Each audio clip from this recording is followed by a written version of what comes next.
Hello, class. This will be your lesson for Tuesday, May 5th, 2020. We decided that we'll go back over some stuff we already learned because it seems like the newer stuff, the harder stuff's just too hard to teach. So let's go back over some other stuff while we're doing this distance learning. So we decided that we're going to start with exponents. We did this already. I don't know what month we did, but we did it. What is an exponent? Well, when you have something like this, 10 times 10, that's a product. But these are called factors, okay? And you get an answer of 100, but this could be written another way. It could be written 10 to the second power. The 10 is the base, the 2 is the exponent. What this means, it means there's 10 two times. All right, this isn't the best example, but I'm going to go with what's in the book. So I'll explain it a little better to you right now. Say they give you 6 times 6 times 6 times 6. And they ask you to write this using an exponent. Now what this means and how you get the exponent for this is you count how many 6s there are. There's 1, 2, 3, 4 of them. 6 is the base number, but there was 4 of them. 1, 2, 3, 4. 4 becomes the exponent, and that is how you write that. This does not mean 6 times 4. Remember I said that. I said it back in class back when we did this, and I'll say it again. This means 6 times 6 times 6 times 6. You will not get the same answer if you go 6 times 4. It's not correct. So what if they ask you to write 4 times 4 times 4 as an exponent? Well, 4 is your base number. How many are there? 1, 2, 3. It's 4 to the third power. This is not 4 times 3. It's not 12. This will come out to be 64 if you multiply it out. All right, so let's do a couple more. These would have been your got it problems when we did them in the class. Would be 7 times 7 times 7 times 7. And then 9 times 9 times 9 times 9 times 9, 2, 3, times 9 times 9. It's a lot of 9s. All right, so anyway, what's the base of this one? To write it as an exponent, the base is 7. How many are there? 4 of them. Down here, 9 is, I'll write it down here. 9 is the base. There's 1, 2, 3, 4, 5, 6, 7 of them. It's 9 to the 7th power. By the way, real quick, do you know another way to say 9 to the second power and say 9 to the third power? These can also be said as 9 squared, and we've done this in geometry, and this can also be 9 cubed. It's not just 9 to the second power, 9 to the third power. All right? All right, moving on. Now what happens when they flip it around? And it goes the other way. And they say 5 squared, or 5 to the second power, and they want you to factor it out and then find the answer. Remember what first thing I had up on the board? Factoring it out means to multiply it. It's 5 times 5, 2 5s. And then the value of this is 25. This does not mean 5 times 2 equals 10. It's the biggest mistake you guys make on this. All right, so what happens when they throw in a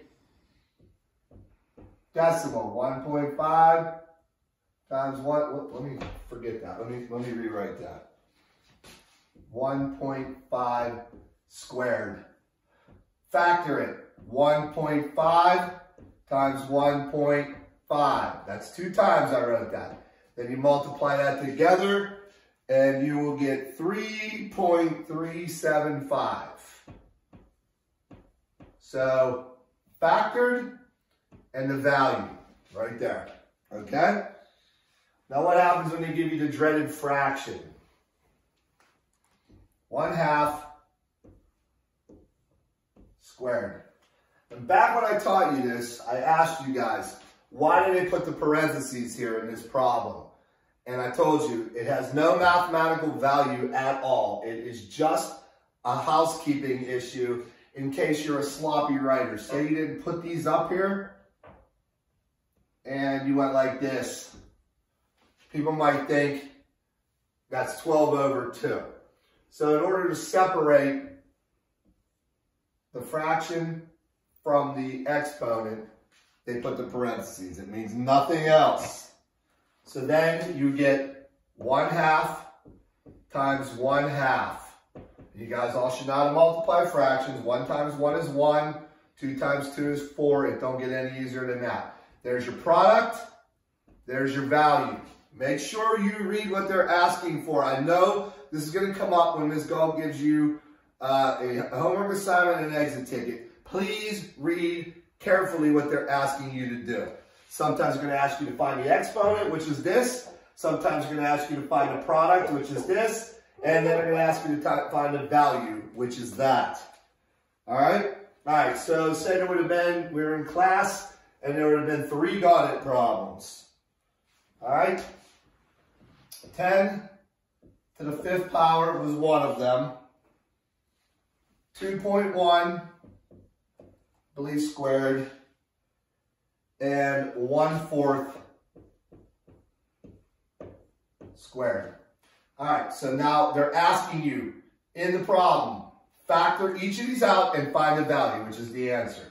So this becomes 10 times 10 times 10 times 10 times 10, which is a pretty high number.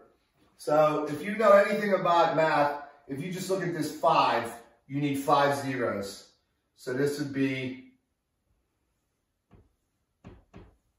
100,000, all right? You can use a calculator on it if you need to. The second one would be 2.1 times 2.1, which would give you 4.41 for a value. And then finally, this becomes 1/4 times 1/4, and that's your factored it out. Find the value. 1 times 1 is 1. 4 times 4 is 16. So what do I have? I have an exponent, I have a product, and I have a value.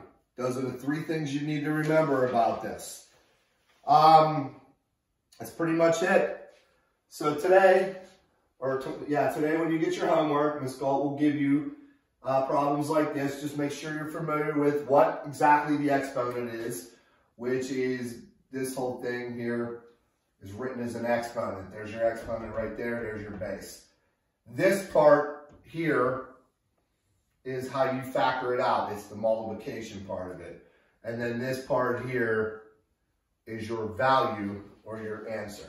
So you got exponents, you got factors,